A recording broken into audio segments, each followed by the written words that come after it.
आपल्या महाराष्ट्राचं बजेट आज मांडण्यात आलं। देशातल्या लोकसभेचा फटका एवढा मोठा आहे की एक म्हण आहे, चादर लगी फटने खैरात लगी बटने। चादर फट गई है और इसीलिए खैरात बांटने की कोशिश हो रही है।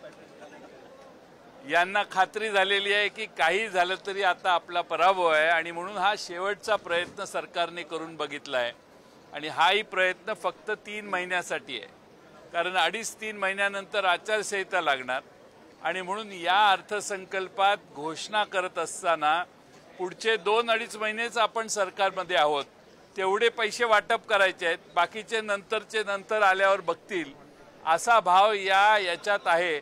आणि म्हणून एक बेजबाबदारपणाने मांडलेलं बजेट, ज्या बजेटमध्ये महिला आणि बालकल्याण विभागाला जे बजेट आहे त्याच्यापेक्षा 46,000 कोटी रुपये हे बजेटरी प्रोव्हिजन केलेली असा दावा आहे। मागच्या वर्षी मी मागच सांगितलं 1,30,000 कोटी रुपये यांच्या खिशात नसलेले महसुली तुटीच्या सह मांडलेले जे होते पुरवणी मागण्यात, त्यामुळे या राज्यात 1,30,000 कोटी जादा मांडले, त्याचं काय झालं माहीत नाही, तरी आज महसुली तूट फक्त 20,000 कोटी दाखवली आहे। ही सगळी आकडेवारीची जगलरी आहे आणि हे करत असताना पेट्रोल डिझेल आणि गॅसचे दर कमी करण्याचा जो आव आणलेला आहे, मागच्या वेळी लोकसभेच्या आधी मोदी सरकारने हेच केलं, 2 महिने आधी दर कमी केले आणि आता त्याच्यानंतर ह्या निवडणुका झाल्या की पुन्हा हे दर वाढवणार आहेत। हे सगळ्या महाराष्ट्राला आणि देशाला माहिती आहे। तीच पद्धत या सरकारची सध्या दिसते। कोणत्याही परिस्थितीमध्ये आपल्याला विजय मिळणार नाही निवडणुकीत, मग आता शेवटचा प्रयत्न पैसे वाटण्याचा करा। आणि हे पैसे वाटत असताना जसं नाना पटोले यांनी सांगितलं की काँग्रेसच्या जाहीरनाम्यात 8,500 रुपये होते, पण यांनी फक्त 1,500 रुपयाचीच दानत दाखवली। म्हणजे महाराष्ट्रातल्या महिलांना तुम्ही आधार देण्याचा प्रयत्न करताय तर तो आधार सक्षमपणाने द्यायला पाहिजे होता, पण काहीतरी दिलं याचा साधारणपणे वातावरण निर्माण करण्याच्या पलीकडे कोणतंही पाऊल पडत नाही। माझ्या मते हा अर्थसंकल्प हा फक्त घोषणा करून ठराविक वर्गाला प्लीज करणं आणि आपल्या पराभव जो मागच्या लोकसभेत झालेला आहे, जो प्रचंड महाराष्ट्रातल्या जनतेने केलेला आहे, त्या पराभवातून काही प्रमाणात वाचण्याचा प्रयत्न या निमित्तानं या सरकारने केलाय। आपल्याला मी एक पॅराग्राफ वाचतो आणि तो पॅराग्राफ वाचल्यावर तुमच्या ह्या बजेटचं सार लक्षात येईल। पॅरा नंबर 101 मध्ये त्यांनी पॅराग्राफमध्ये असं सांगितलेलं आहे, अनेक योजना जाहीर केल्या, त्या योजनांचा म्हणजे आमच्या सहकार कायद्यात शेवटी खाली असतं की वरीलपैकी जे काही नसेल ते करण्याचा अधिकार आम्हाला आहे, तसं हे पॅरा शेवटचा जवळपास आहे 101 नंबरचा। मी आपल्याला पॅराग्राफ वाचून दाखवतो। म्हणजे मी आज बजेट जे मांडलेलं आहे ते बजेट असंच मांडलेलं आहे, आता सुसूत्रीकरण आम्ही नंतर करणार आहोत। म्हणजे त्याचं मूल्यमापन आम्ही योजना केलेल्या आहेत, त्याचं मूल्यमापन न करता आम्ही योजना जाहीर केलेल्या आहेत असा याचा अर्थ होतो। मी वाचतो, I have announced ambitious new schemes for various sections of society in this budget. It has been decided to form a high-level committee to evaluate the schemes and to rationalize them so that the benefits reach directly to the eligible beneficiaries in the state. याचा अर्थ मी असा काढतो की याचं मूल्यमापन न करता या जाहीर घोषणा गडबडीत केलेल्या आहेत।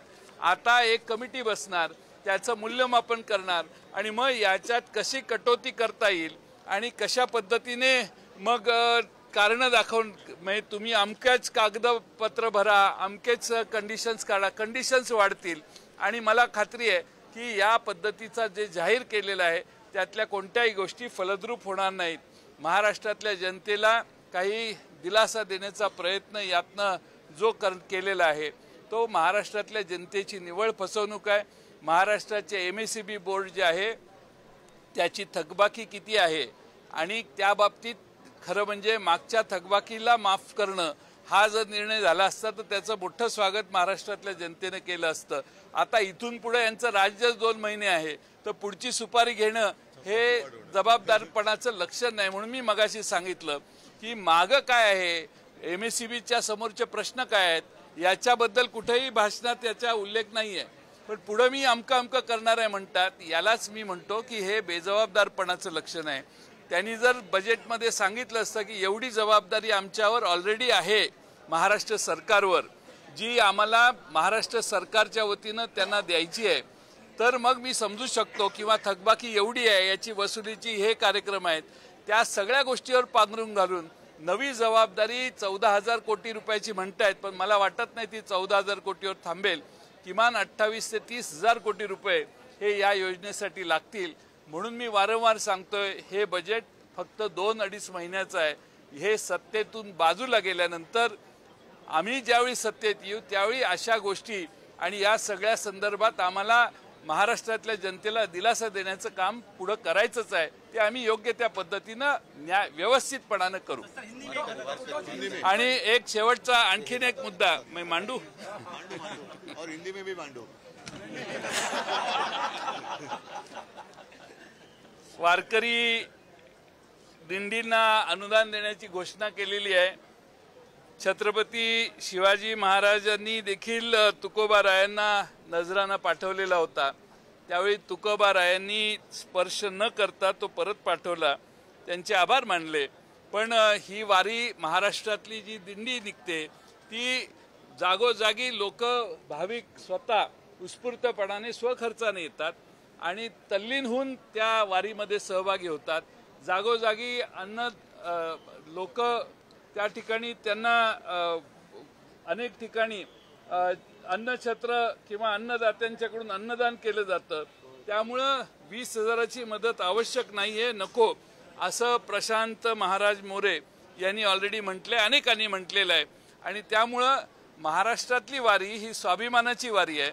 महाराष्ट्रातल्या वारकऱ्यांचा स्वाभिमान हा तसाच ठेवून ही वारी महाराष्ट्राची आज नाही शेकडो वर्षापासून चालू आहे. आणि त्यात हस्तक्षेप करणं आणि मी काहीतरी करतोय असं दाखवणं हे महाराष्ट्र सरकारच्या दृष्टीनं योग्य आहे असं आम्हाला वाटत नाही. तसं आम्ही रामाला आणलं तसा काही दिवसांनी आम्ही पांडुरंगापर्यंत तुम्हाला पोहोचवलं असा भाव निर्माण करायची शक्यता आहे. पण विनोदाचा भाग जाऊ दे. पण या महाराष्ट्राच्या जनतेची दिशाभूल करणारा हा अर्थसंकल्प आहे एवढं नक्की.